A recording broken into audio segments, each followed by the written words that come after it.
Dr. Himanta Biswa Bansi Zindabad. Dr. Himanta Biswa Bansi Zindabad. Dr. Himanta Biswa Bansi Zindabad. Bharat Mata ki. Bharat Mata ki. Bharat Mata ki. BJP Zindabad. BJP Zindabad. Vote গ্রহণ অনুষ্ঠিত হব। আমাৰ অসমত 14টা লোকসভা সমষ্টি আছে। 5টাৰ vote গ্ৰহণ হৈ গ'ল। 5টাৰ ভোট গ্ৰহণ 26 তাৰিখে হ'ব। বাকি থকা 4টা সমষ্টিৰ ভোট গ্ৰহণ 7 মে তাৰিখে অনুষ্ঠিত হ'ব।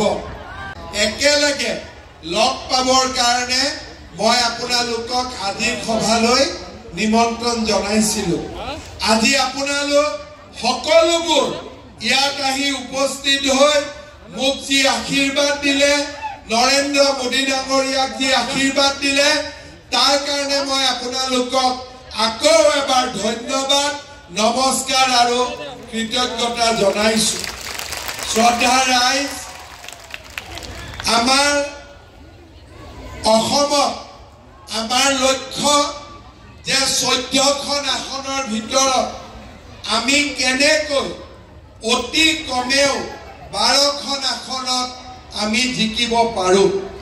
কিন্তু ইলেকশ্যন চলি থাকোঁতে মোৰ এনেকুৱা লাগিছে, ইলেকশ্যন আৰম্ভ হওঁতে মোৰ লাগিছিলে যে 11খন আসনত জিকিম, লাহে লাহে মোৰ লাগিছে যে 12খনত জিকিম, আৰু আজি মোৰ লাহে লাহে বিশ্বাস হৈছে যে এইবাৰ বিজেপি 13খন আসনত বিজয়ী হ'ব।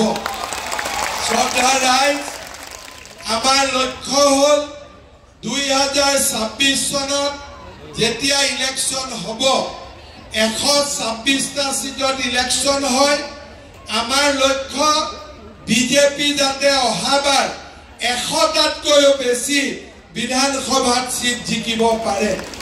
শ্ৰদ্ধা ৰাইজ, এই লক্ষ্যৰ কাৰণে আমি কাম কৰিব লাগিব আৰু সকলোৱে মিলি আমি অসমখনক নতুনকৈ গঢ় দিব লাগিব। আপোনালোকে জানে যে আজি আমাৰ অসমখন এটা নতুন আৰু ভাবিব নোৱাৰা পৰিৱৰ্তনৰ ফালে গতি কৰিছে। বড়ো আন্দোলন শেষ হ'ল, কাৰ্বি আন্দোলন শেষ হ'ল, ধৰ্ণা বন্ধ পিকেটিং আমাৰ অসমখনত লাহে লাহে নোহোৱা হৈ গৈ থাকিলে।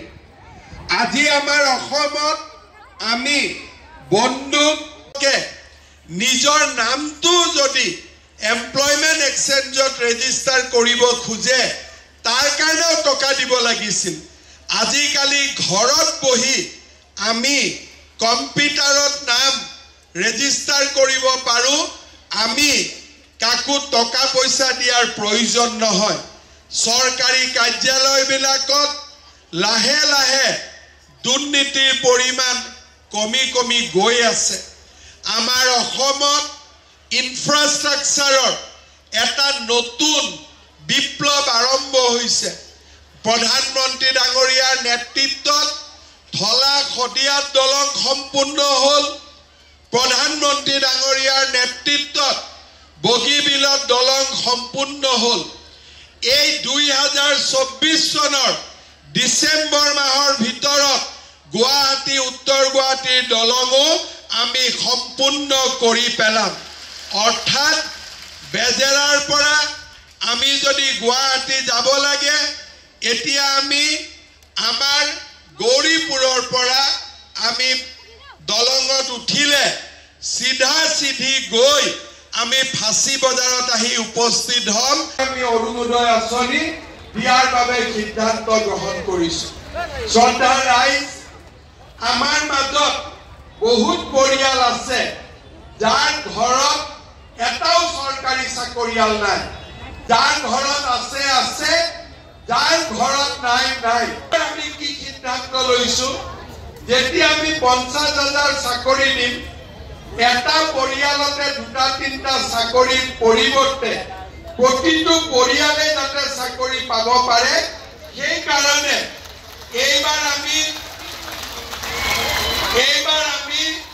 এটা নতুন নিয়ম আনিছো যে যাৰ ঘৰত এটাও চৰকাৰী চাকৰি নাই তাক আমি পৰীক্ষাত 10 নম্বৰ আমি এনে দি দিম যাতে চাকৰি নাথাকা পৰিয়ালৰ ঘৰতো চাকৰি পাব পাৰে ভাৰতত কোনো এইবিলাক কথা চিন্তা নকৰে তাতো ঘৰৰ ল'ৰা যদি ঘৰলৈ উভতি অহা নাই মাক বাপেকে ভয় নাখায় ভাবে কৰবাত ফাংচন চাব গৈছে ঘূৰি আহিব আগতে ৰাতি 2টা বজালৈকে যদি নাহে মাক বাপেকে ইজনে সিজনক ফোন কৰিব টিভি চাব কবাত কিবা ঘটনা ঘটিছে নেকি পৰিৱৰ্তন হ'ল 80 বজাৰ গনি গনি আমি 20 মিনিটৰ ভিতৰত গৈ পামগৈ তেনেকুৱা পৰিৱেশ হৈ গ'ল অকল সেইটো নহয় এতিয়া অহা কিছুদিনৰ ভিতৰত নাৰেংগী আৰু কুৰুৱাটো দলঙৰ কাম আৰম্ভ হ'ব